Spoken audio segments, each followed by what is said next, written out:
Hey, all right. Good morning, everyone. Oh, we have two pictures. Morning. Morning. Oh, look, you're right there. Mama. Well, while we're waiting for everybody to join, there's a list of what you need for the service project on the slide. Right now you got some time to get those things if you have them. If not, that's okay too. We can you can do them later, but if you have them, go ahead and get them so we'll be ready for later to do them.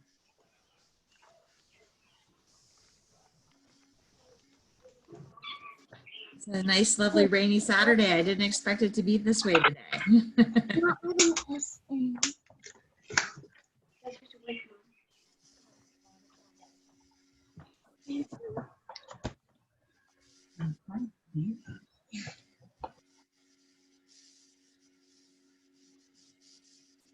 You can see that so far we've completed 306 service projects, which is amazing based on what people have told us in their journals. So that's exciting. We got a few pictures in from some people working on their projects that we've posted on there too. Bamboo sticks for your beehive. Good morning. Good morning.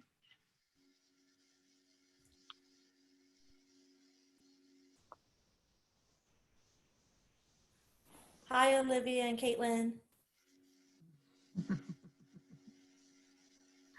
Hi.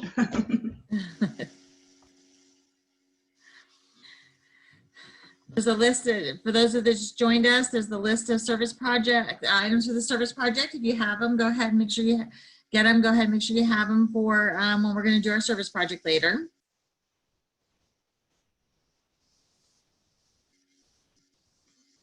Wait a few more minutes, see if we get some more families joining us this morning.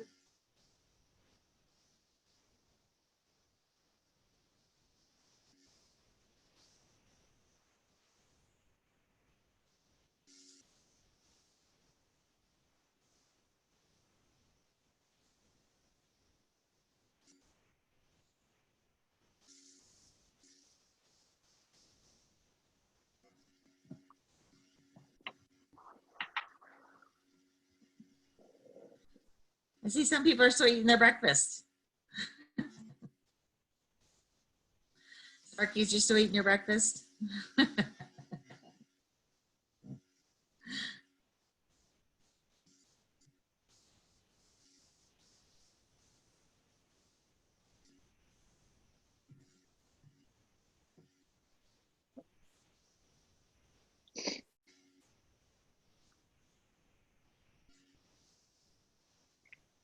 Can you post your picture? Morning. Good morning. Glad you could join us this morning.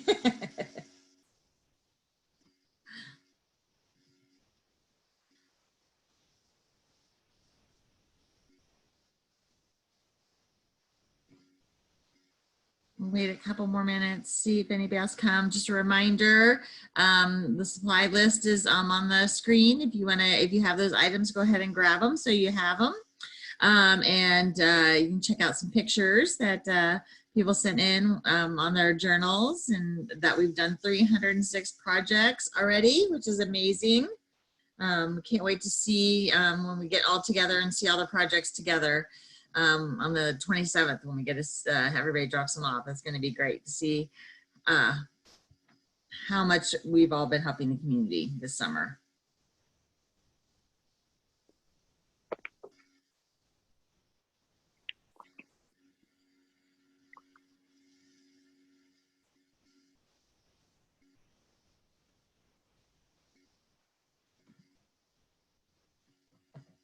All right, well, I'm going to go ahead and get started with going on. So just a couple things. If you guys are having difficulties with your audio or your internet connection, use the chat. But if you don't, we prefer that you guys, say your questions out loud so that we can hear your voices rather than using the chat to ask questions. The nonprofit wants to hear you guys. And so please, we appreciate if you do that.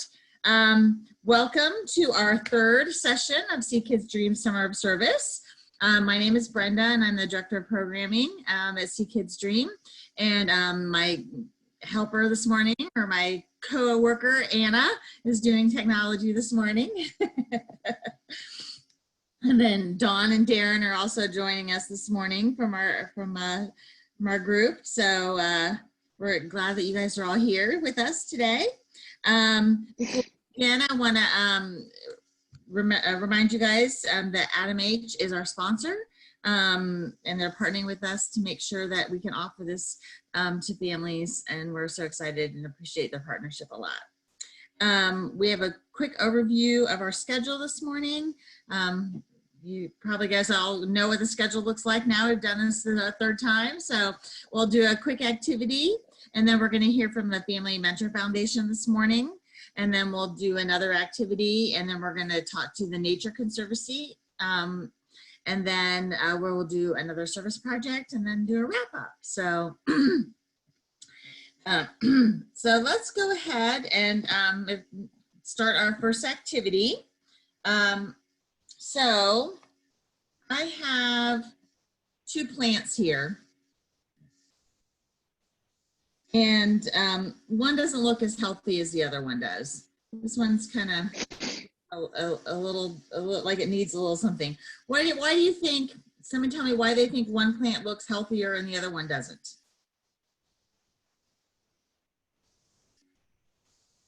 Anybody having ideas like why?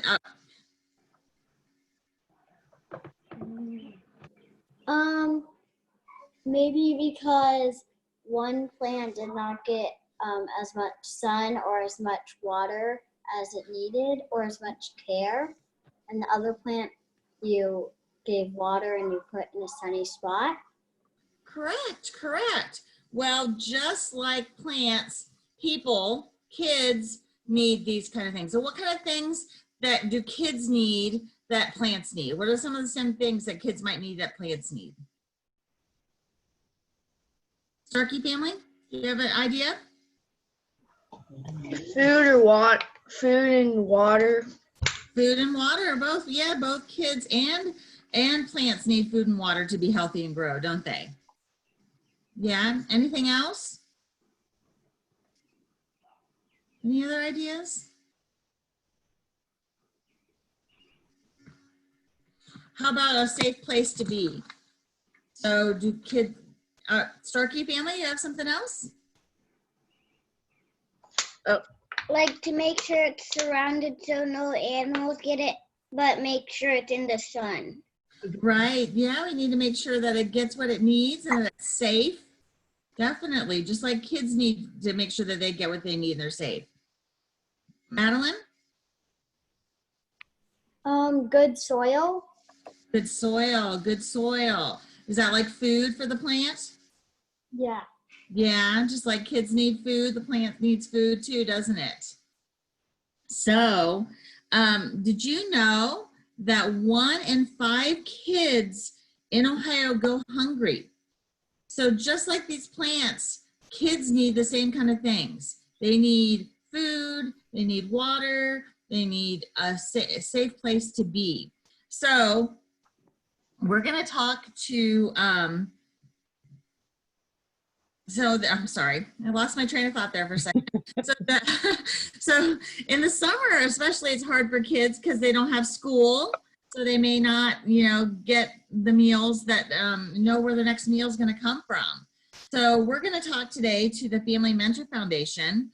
And the Family Mentor Foundation helps provide meals to kids that need it.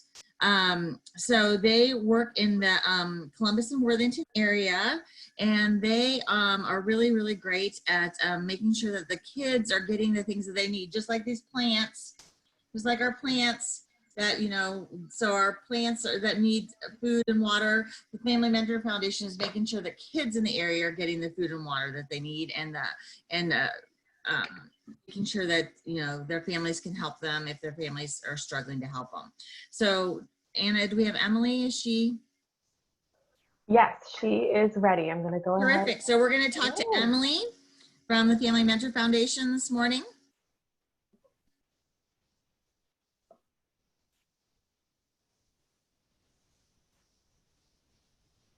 Good morning, Emily.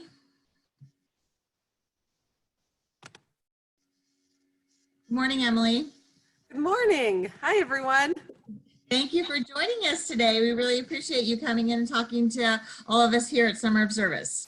Of course, I'm happy to be here.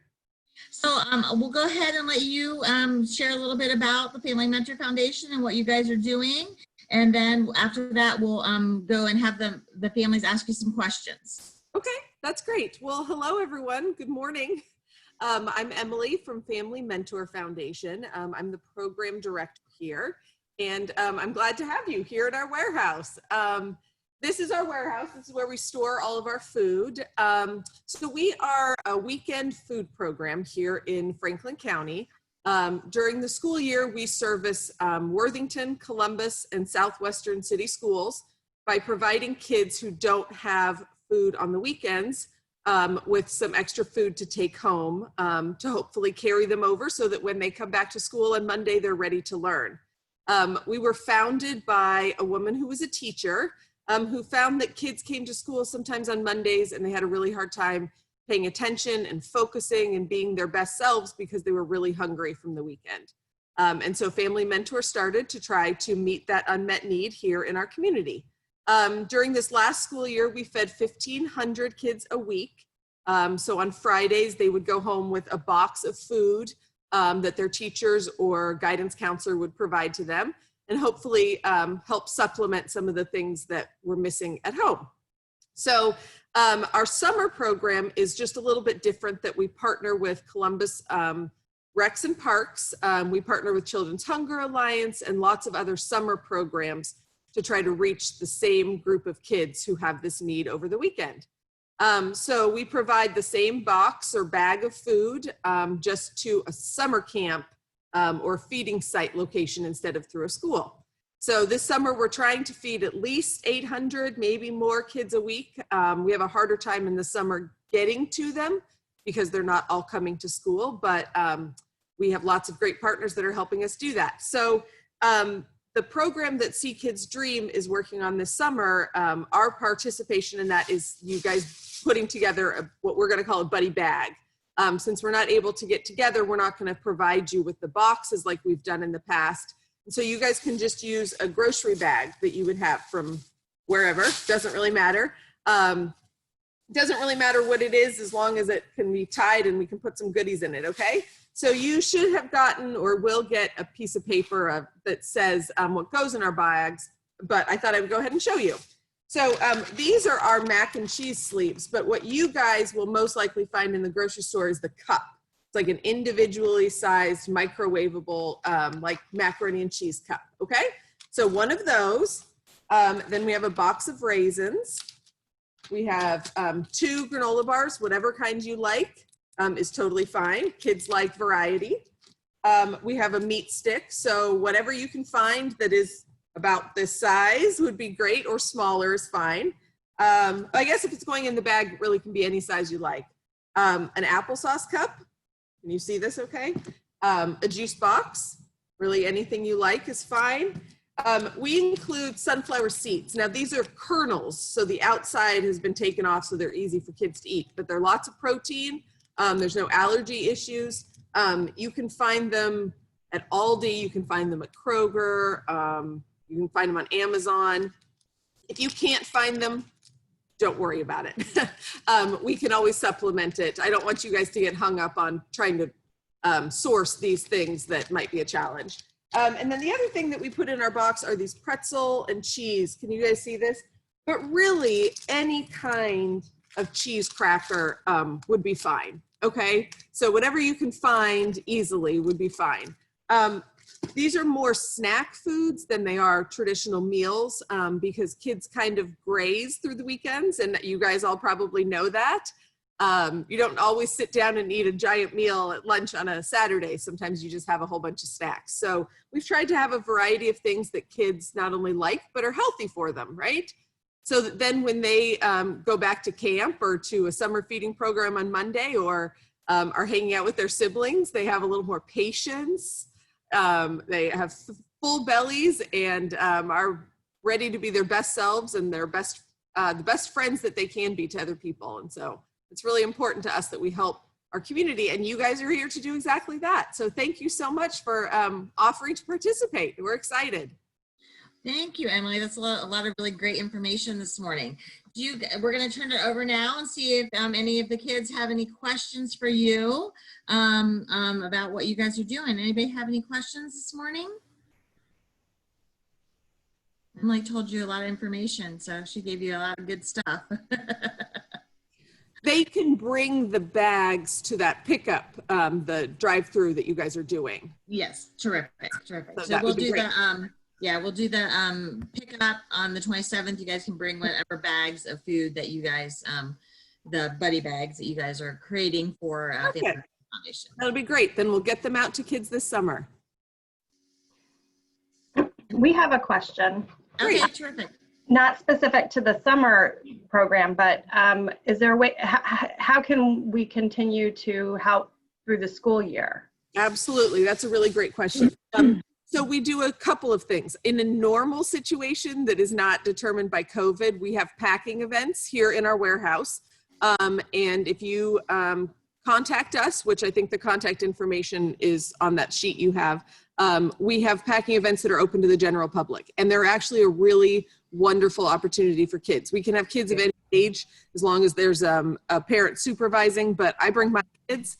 And it's a really wonderful way to talk about hunger and have a tangible project to do and an end result. This bag of food is going to make a difference for a kid. So we do packing events here.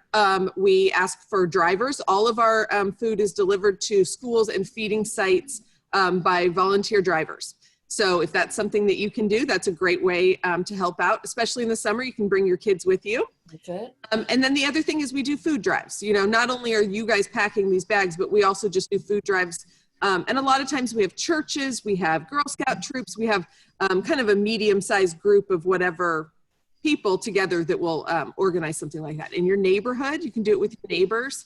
But those are all really great ways for us to help kind of stretch our dollars, meet the needs of more kids in our community. And obviously having volunteers here is really an important aspect of this whole process as well. So yeah, we'd welcome you. And through It's a little weird, but through the summer, after we do this initial service project, if we wanted to provide more grocery bags, yeah. how would we do that?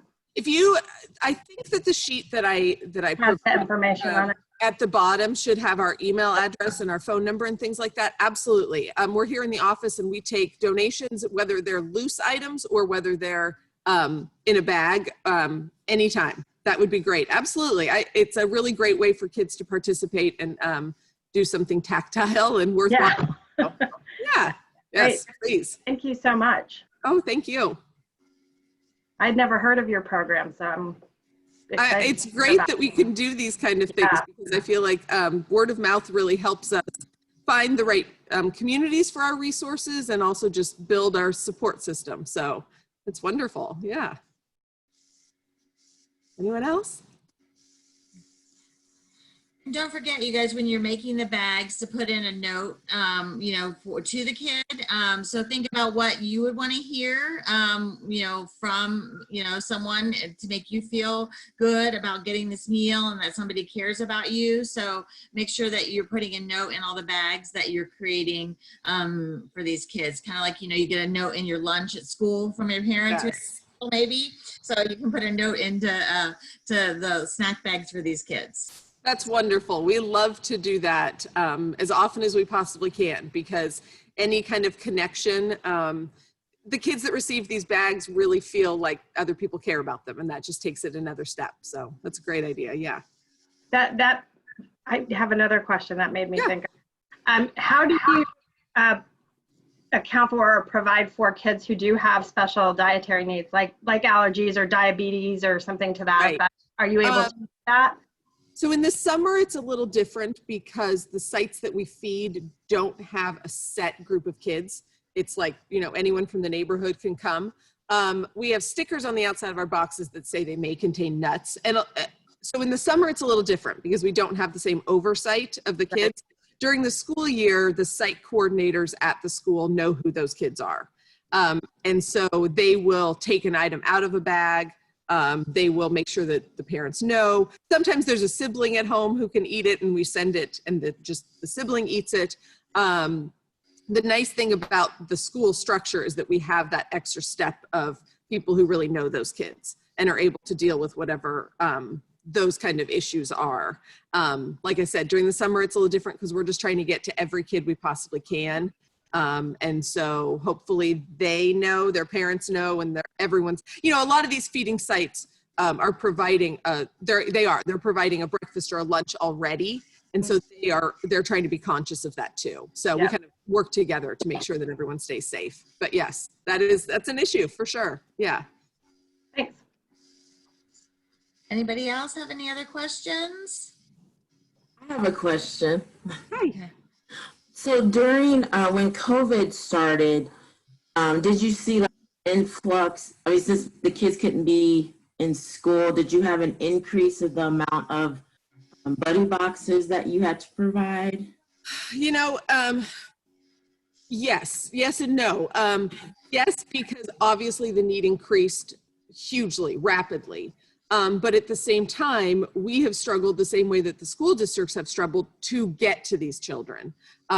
They have feeding sites, you know, Worthington, Columbus, Southwestern, they've all set up feeding sites at some schools, but that is not the same population as the kids that are coming to school every day and getting lunch and breakfast and then going home with a box. So yes, we provided more boxes.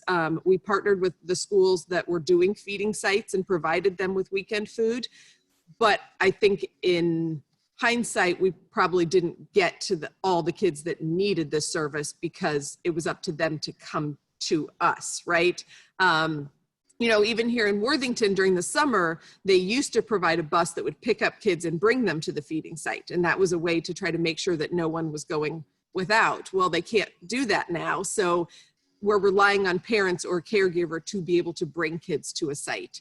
And so I think there definitely are kids on the fringe of that who are not getting what they need right now. And just having access to and knowing where these kids are is a challenge. And that's what like Columbus, Recs and Parks, their Go Lunch program, that's what they are absolutely aiming to do, to have a variety of sites throughout the whole community so that there is something within walking distance to the majority of kids who need these services during the summer. So yeah, we don't set up feeding sites, we just go where they already are. So that's kind of like easier for us, but we're also contingent on what other people are doing. So sometimes that can be also challenging. A little both. But yes, we provided a lot of extra boxes around that time. And before, you know, we got a little bit of a heads up that school was going to be closed. And so we rushed and delivered 4 weeks worth of boxes to our existing kids at all 1,500 kids at the schools where they were. So that Friday when they went home, they took a giant bag of food home. And I think as schools scrambled to figure out how they were going to address this, that just gave those kids a little bit of a buffer. It gave them a few days worth of food before everybody kind of figured out what the next steps were. So, you know, we try to jump in where we can. That's great. That's great that you guys were able to get that pulled together with, you know, everybody. We know everybody's scrambling to pull everything together. So that's great. Yes. Yeah. Yeah. So do we have any other questions? We got time for about one more question. Anybody have any other questions? No? Okay. Emily, you gave such great information. You answered all the questions.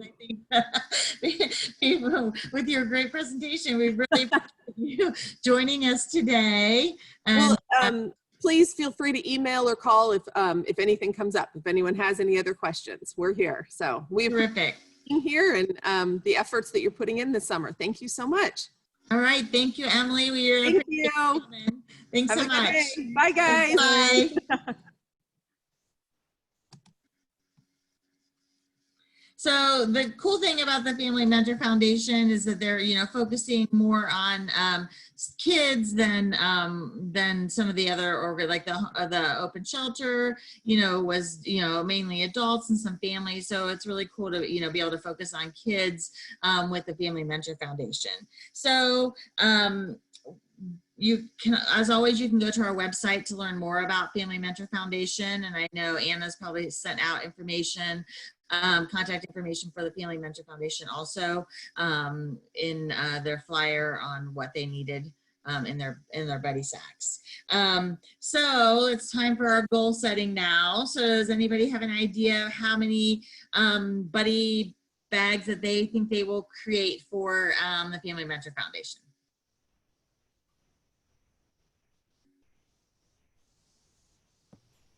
Summerfield family? 5. 5, terrific. Mickey? 15. 15, great. Anybody else have an estimate? Probably gonna make around 20. 20, terrific. Starkies? 10. 10, great. Terrific, terrific. Well, I think the Family Mentor Foundation and the kids, the 800, oh, go ahead. Family? You're on mute still.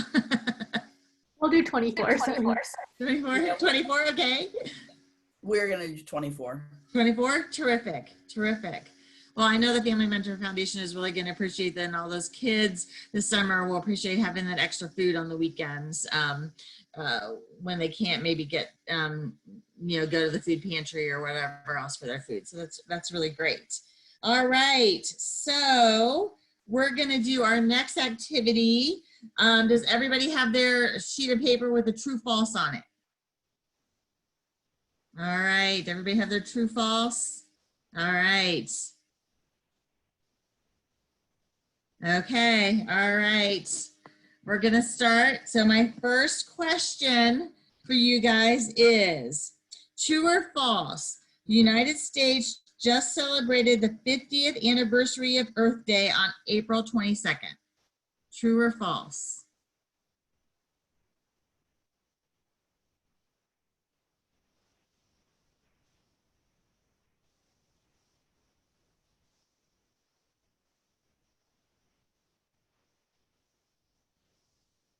All right, everybody show your answers, everybody, so I can see them.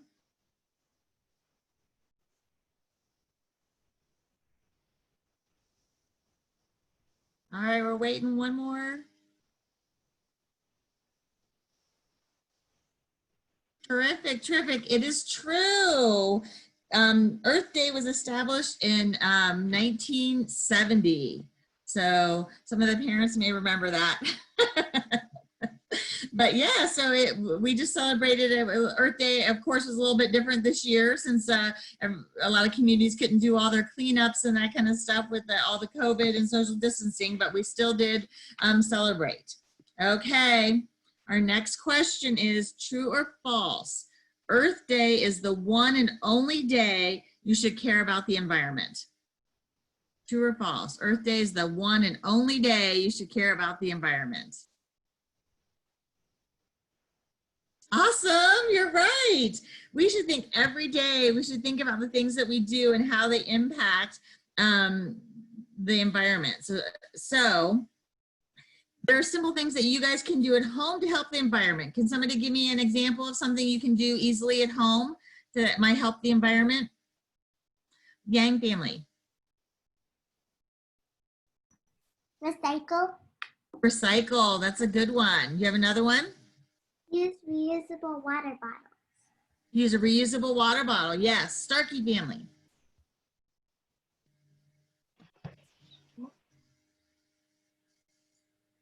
Can you get it? Instead of recycling stuff, like try to make new stuff with it.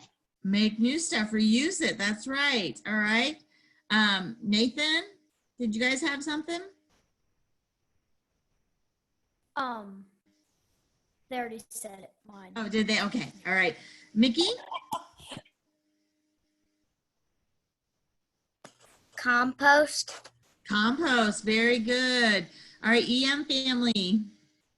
Did you have one?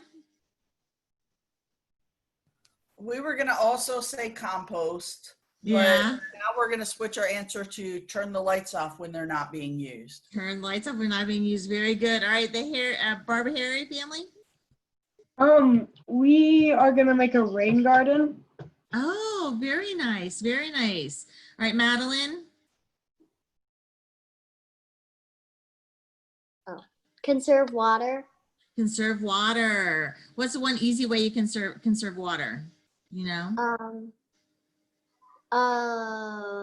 Turning off the water when you're turning off the water when you're brushing your teeth, and then turning it back on when you need to get your toothbrush wet. Nice. Yes, you're right. That's right. Nathan, I did you? don't know.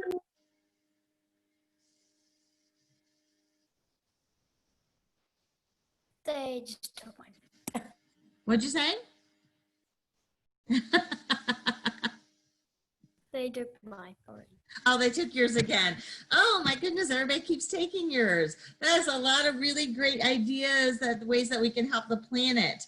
So next we're going to be talking to an organization that can provide us some more information on helping the planet. We're going to be talking to Angela from the Nature Conservancy of Ohio. And this organization helps conserve land and water, and which all of our life and world depends on. So we're going to have Angela share some stuff, and with Angela we're going to share, and then we'll give you guys a chance to ask questions. And then when we do our service project, Angela actually has created a video for our service project that we're going to share, and then she's going to stay on to answer any questions you guys might have about the service project. So it's a little bit different than our normal service project today. So is Angela available for us to join? Yes, she is. She's joining now.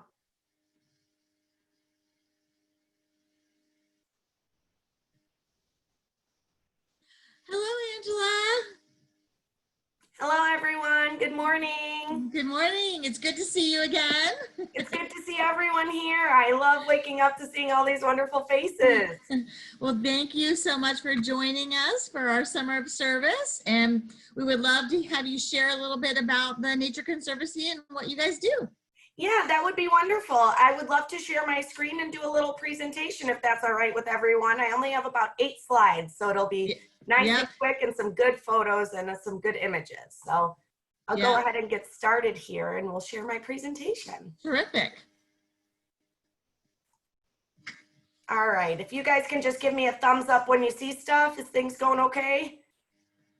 All right, wonderful. Well, good morning, everyone. I'm Angela Burke. I'm the Conservation and Volunteer Coordinator for the Nature Conservancy in Ohio, and I'm thrilled to be talking to you today about our organization.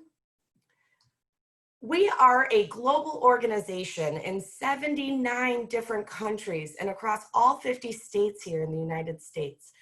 We were founded over 60 years ago, actually having roots here in Ohio, so that's really exciting. The Ecologists Union reformed as the Nature Conservancy in a small conference room at OSU, so it's really, really great to have our organization tied here to Ohio, the great Buckeye State.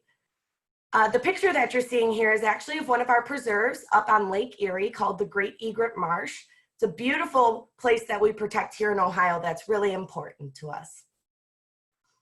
The mission of the Nature Conservancy is to conserve the lands and waters in which all life depends.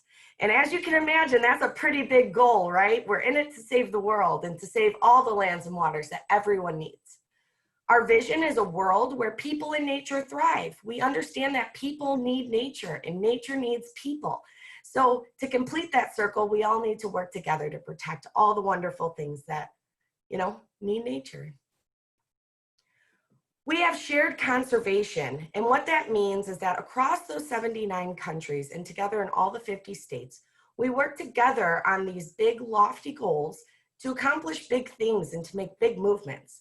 And 3 of the areas that we focus on is protecting land and water. So that's protecting, it could be from protecting the land in which that water runs through, or it could be restoring it back to a healthy state. We work to help combat climate change. And we also work to provide food and water sustainably. So to make sure that those practices that provide us with food and to help us have clean drinking water are healthy. So I'd like to ask everyone to take a second and think, why do you like nature? What connects you to it? And where is your favorite place to visit in Ohio? I like nature because there's always something to be discovered. Every time I go out my front door, my back door, or out in the field, there's always something small or big for me to discover. And my favorite place to visit is down in Southern Ohio at our edge of Appalachia Preserve, where we have beautiful mountain views, just like the one you're seeing here. And that's a nice sunrise over one of those mountains. So here in Ohio, let's bring it locally and tell you about the cool stuff we do here. In the Buckeye State, we have over 60,000 acres protected and cared for. So we not only protect the area, but we do different kinds of projects and work to make sure it's healthy for all the animals and people who like to enjoy it. We have 7 places or preserves for you to visit and enjoy. You can go there and just hike the trails or just sit there and listen to nature for a little bit. We even have a nature center that you can come and visit up in Northeast Ohio. Really, really cool place where we have nice local connections. We even have a stored rattlesnake up there because there are rattlesnakes here in Ohio. We also do have volunteer events, so ways that you can get involved at all 7 of those preserves, from helping us plant trees to collecting seeds from some of the most delicate flowers you can find in the wetlands. We can use everyone's help. So I'd like to have you think about, what do you like to do in nature? Do you like to hike? Do you like to dig? Do you like to get in the stream and look under rocks and see what you can see in the water? And what would you want to protect in nature? Some of the things that we help to protect that lots of people get excited for are endangered species. And these are species that need help either because they don't have the right spaces to live or enough space, or they need help going from one place to another. They need their resources protected. So I like to go around the slide here. We have our Carner blue butterfly, which is a tiny butterfly about the size of your thumbnail that lives on a special flower up in Northwest Ohio. We have our Indiana bats that like to live in the trees along our rivers and our forests. So we help to protect the spaces they need. The piping palaver is an adorable, fluffy little bird that lives on the coastline up by Lake Erie. And that's a really important place to protect because a lot of birds use that as a migration path. If you look at the bottom left of the slide, we have that cute little Allegheny Wood Rat. And he lives in Southern Ohio, and he's endangered and lives in the cliff sides. And if you look on the cliffs and you don't see an Allegheny Wood Rat, you might see a green spotted salamander, which is that one in the middle. They like those cool, moist crevices. And then last but not least is the beautiful rainbow darter in the bottom right. And those like to live in freshwater ecosystems. So the nice, clean freshwater here in Central Ohio is where you can find those. And I've actually seen them, and they're the most colorful freshwater fish you'll ever see. So how can you help? You can help by planting gardens at home with flowers and plants that you'd find in Ohio. You can make insect hotels at home, which is going to be the video that we'll be seeing in a couple of minutes.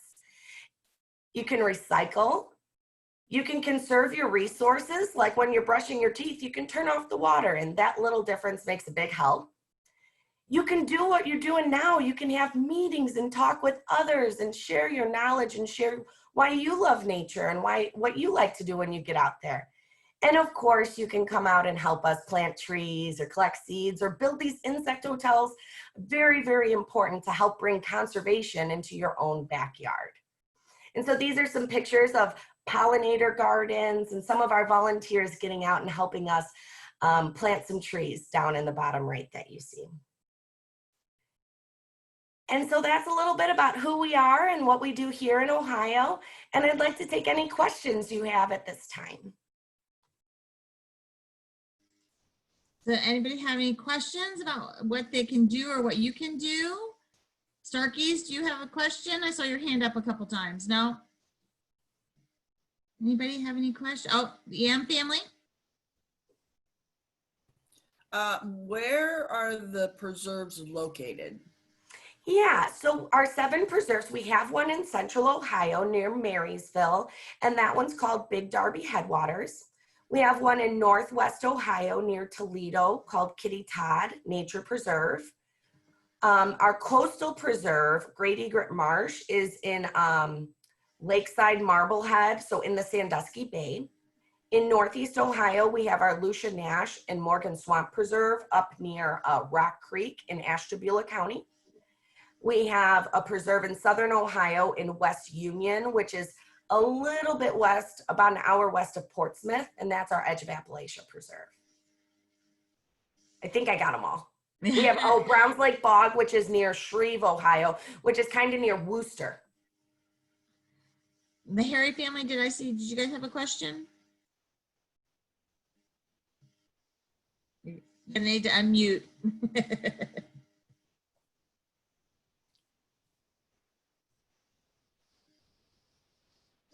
We lost the video.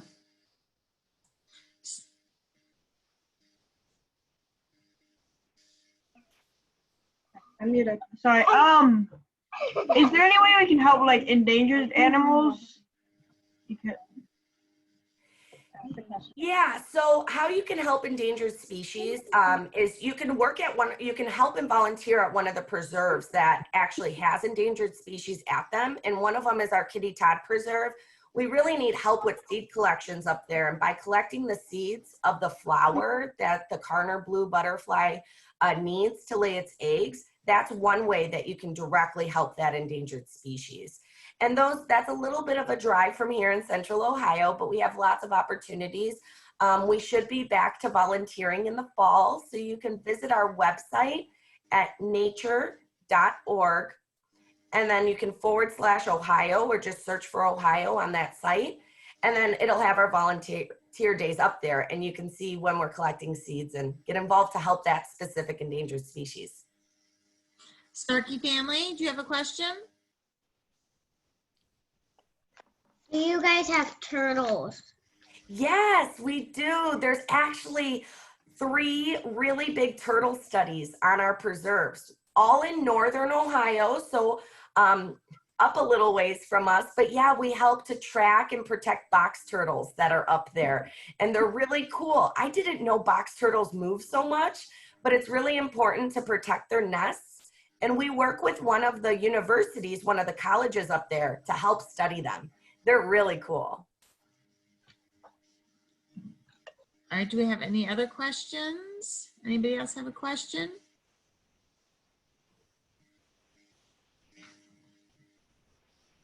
I think your presentation had so much information and everybody learned what they could do. So if we don't have any other questions, then we are going to watch our video on the service project. So everybody get all your supplies for the service project. And then Angela's going to stay on and answer any questions that you guys might have about the project today. And again, you know, with the Nature Conservancy, you can always find information for them on our website too. And the video that we're going to show you, Anna will send you a link today, and it'll also be on our website. So I'm going to cut it where it's not supposed to be.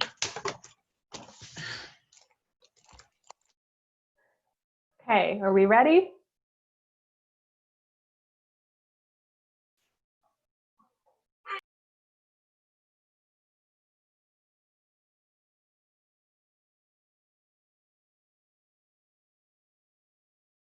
And I can't hear it. I don't know. We can't hear it either. Yeah. We can't hear it. You have to be unmuted for volume from videos to play, I think. Okay. All right. Is this better? Yeah. And so about 30% of the native bee species in North America are tunnel nesting bees. And that means that they build their nests in above ground branches of trees or different plant stems. And most of them are hollow on the inside, like this. And so these tunnel nesting bees are solitary. They don't have colonies or helper bees. to help them build these nests, and typically a single female will use them. And so with some simple materials that you can gather from your own backyard or inside your house, we can build these wonderful new little habitat hotels in our backyard and have some of these amazing bees come and live there. So the first thing that we're going to do is gather our materials. And there's a list here just to my right. First thing we're going to need is a clear 2-liter or soft drink bottle. And this can be one of your normal ones, that's about 20 ounces, like here. Or it can be a larger one if you're looking to do a bigger nest. The second material that we're going to need is we're going to need a bundle of tubes. And these are going to be stems that you can gather from your own backyard or some leftover gardening materials you might have. These are actually branches from an invasive honeysuckle plant that I cut down from my own backyard, and some bamboo canes that I have left over from Burke. The next material we're going to need is zip ties or wire tape to hold those bundles together. We need about 24 inches of string so we can hang our nest once it's ready. Some scissors to cut the tube and the bottle to size, and some beads here if you feel like decorating it and making it. And so now that we have all of our materials gathered, the first step that we need to do is we need to cut the bottle, the top and the bottom off of the bottle. So with the permission of an adult and safely, use your kitchen shears and trim the top and the bottom end off of your clear bottle. It doesn't have to be perfect like you see here, but just a way that we can get stuff inside. The next step that we have to do after we've cut that to size is we're going to take our tubes here, using our bottle as a guide, and we're going to cut the ends off so that they're close to the size of our bottle that we can cut. Using our prunes away from us, we're going to cut just like that, and now we have a bundle that's more to size. You're going to want to do that with all of the stems that you have. So once we have the bottle cut and our stems cut, the next thing we want to do is arrange our stems inside of our bottle. So I like to make sure that they're mixed up really nicely with the canes, the bamboo, and the honeysuckle, kind of those different sizes all intermixed in there, like so. And using that as a guide, we make sure that we don't have too much or too little, and it fits really nicely. Once we have it in there, our next step is going to be taking our zip tie or our wire or string and getting these to stay together. So what I like to do is I like to hold it with the one hand, placing it on the table and pulling out the bottle just a little bit. So then they'll stay together and I can zip tie it. This is important for us getting the string in, so it's important to do this first. Then I'll cut the end of the zip tie off carefully, like so. And as you see, now it's going to nest in there really easy inside of our plastic bottle. The reason why that was important, because our next step is to get the string through. And so I've already pre-decorated mine here. And with my 24 inches of string, I'm going to take that and just kind of push it through the bottle here like so, with just a little bit left out on the end. Then our zip tie bundle of tubes can go in there nice and easy with the string. So now we have a way of hanging, like so. Now I'm going to take my string and tie a really good knot on top, because two of the bee species that are going to come and take up residency in our hotel is going to be our leaf cutter bees and our mason bees. Once they start filling this with material, it's going to get a little bit heavier, so maybe a couple of knots. And voila, we have our simple bee hotel ready for installation in our backyard. You want to find a place that's both sunny and protected to install your bee hotel. The best spot is going to be about 5 feet off the ground, so that's about this high off the ground. And many of us have shrubs that'll have a nice amount of protection over it that we can hang this within. I'm actually going to put mine in a special place over an awning outside the back of my yard. So there's tons of great tutorials and instructions on how to make more complex bee hotels or condominiums, if you want to call them that. You can find those on the internet and build even more leaf cutter bees and mason bee habitat in your own backyard. The Nature Conservancy protects important pollinator habitat across the globe, and you can learn more about our pollinator efforts across the Midwest by visiting nature.org/Midwest. I cannot wait to be back in the field with all of you guys when it's safe to do so, and hope everyone is enjoying a very happy Earth Day. See you soon.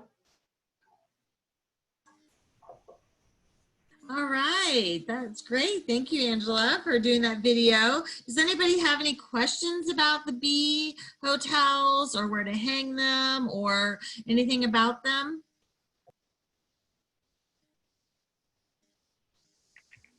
Does the length of the rod make a difference?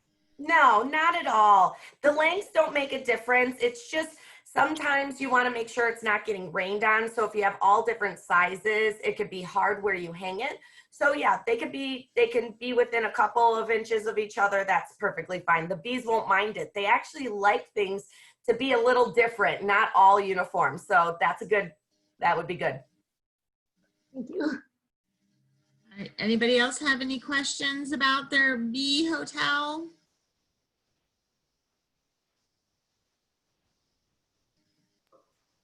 All right. Oh, yeah. I'll ask, actually. Okay. Oh, I'm sorry. Somebody else had. Go ahead. Well, I was going to ask, where can you find bamboo shoots? That's not something I have access in my yard. Yeah. So I actually pick some up from a hardware store. You can find them in any gardening section. They're just called bamboo canes.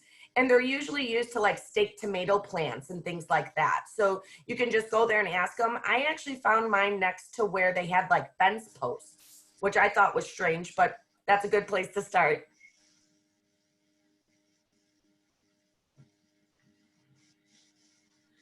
Anybody else have a question?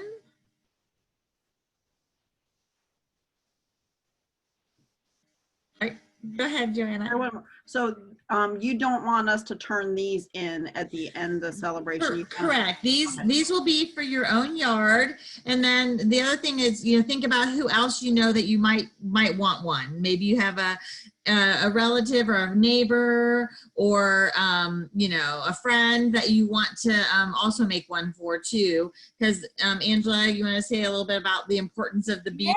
Yeah, it's really important to have all these tiny little habitats all over, and having them in your backyard gives that little refuge, that little extra space for those bees to find a home, or those tube nesting insects. Because it won't just be, sometimes you'll get bees, most of the time you'll get bees, but you might also get other insects until those bees find that.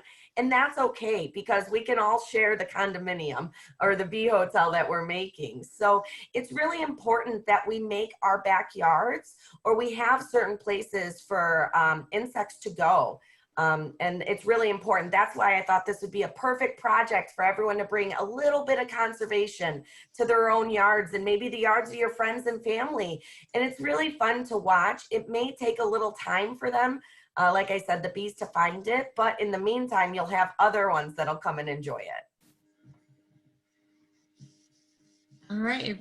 And no other questions? And we'll say thank you to Angela for coming and talking with us today and sharing. Thank you. A very warm thank you to waking up on such a overcast Saturday morning here. But thank you so much for bringing all the smiles and the conservation here in Central Ohio. I look forward to our next time we get to be together. Thank you, everyone. Thank you, Angela. Bye. Bye. So with the bee hotels, a little bit different. We're not, making that and actually, bringing it to our event. But, just think about who else that might, like one. Also, share the conservation with others. So it's really important. Bees are such an important part of our environment to make sure that our plants are healthy and growing and stuff. So thank you guys. So just a few last minute wrap up things. don't forget to complete your journals and let us know how you're doing and how the experience is going for you. And don't forget to share photos. We really appreciate those photos so we can share what great things we're doing together as a community. Just a reminder that sack lunches and all your other projects besides the Bee Hotel will be dropped off on June 27th at a celebration. And I will be sending out an email today with more information about the 27th event and an RSVP so we can have an idea of who is all going to be able to come that day to drop off their things. And then she'll also send the video links from today and information about the different projects today. Anything else in the email, Anna, that I'm forgetting? That's about it. I guess we do have one other thing. Well, I guess that's later. So next week, Darren, you want to wave Darren? Darren's going to be your host next week. And next week, Anna, do you have the slide of who we're... And next week we have the YWCA Columbus and LSS Choices that will be making snack kits for Choices. They're a domestic abuse shelter. And then we also have another one. As a reminder, we have another nonprofit that signed up late, so they're not going to be able to be in on one of our Saturdays, but Anna is going to talk to them on Monday, and on Tuesday she'll send you information about the Ohio Wildlife Center. So ways that you can help them, and a project, they have a worm collection project because apparently they have a lot of baby birds right now, so they need some worms, so you guys can get out and dig in the dirt. But Anna will have more information on Tuesday in her email about how you can help the Wildlife Center, and then also what you need for the projects for next week. Let's see, and I think that's about all I had. Anybody have any questions about anything before we start our Saturdays? Hi, I'm Shazia, and actually I have a question that in your email there is an attachment for the squirrel box. So would you be sharing the detail about it maybe next time, or will it be covered? Anna? Yeah. So she's talking about a squirrel box that the Ohio Wildlife Center has asked for people to do. So I don't know too much about it yet because, so they sent me that, the instructions to it. But when I talk to them on Monday, I'll be sure to ask them for instructions. Do you have any specific questions that you'd like to ask? Yes, I would just recommend that like how you showed the video today, and I hope it will be shared on your website for the Bee Hotel. So if you can have this something like similar for the squirrel box, then that will be really helpful for us to make at home project. Okay, I'll ask them. Yeah, Anna's going to do an interview with them on Monday, and then and share the interview with you guys and have them share their information. And so we can definitely check and see if they have something available or know of a link that we can get to show you how to do that project. It's wonderful. Thank you very much. Any other questions or anything? We're so glad that you guys joined us again next week.